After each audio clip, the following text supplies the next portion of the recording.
हमें अपनी health insurance को दूसरी कंपनी में कब पोर्ट करना चाहिए? ये एक महत्वपूर्ण निर्णय होता है। पोर्टेबिलिटी पर निर्णय तभी लेना चाहिए जब 1. आप वर्तमान कंपनी की सेवा से असंतुष्ट हो, 2. क्लेम में परेशानी हो रही हो, 3. प्रीमियम दूसरी कंपनियों से काफी अधिक हो या फिर वे आपका रिस्क कवर बढ़ाने से इनकार कर रहे हो। 1. यदि वर्तमान पॉलिसी में आपने कुछ विशेष बीमारियों के 2 वर्ष के वेटिंग पीरियड को पूरा कर लिया है तो इसका लाभ नई पॉलिसी में मान्य रहता है।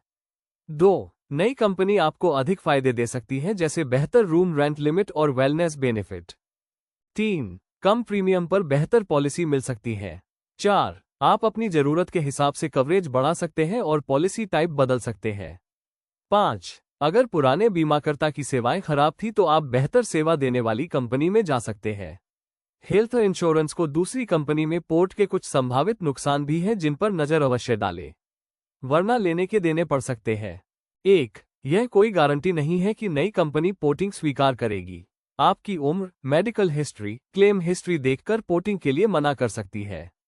2. नए मेडिकल टेस्ट की जरूरत पड़ सकती है।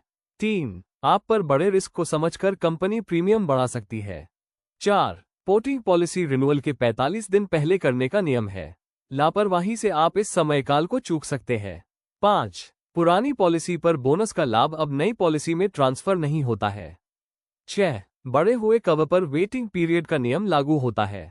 अपनी हेल्थ इंश्योरेंस को बेहतर सेवा, कम प्रीमियम के लिए दूसरी कंपनी से पहले सभी पहलुओं पर साफ साफ बात कर लीजिए जिससे बाद में किसी विवाद की संभावना न रहे।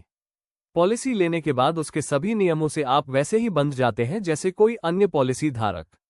इसकी जिम्मेदारी केवल आपकी होती है, न कि कंपनी या उसके एजेंट की।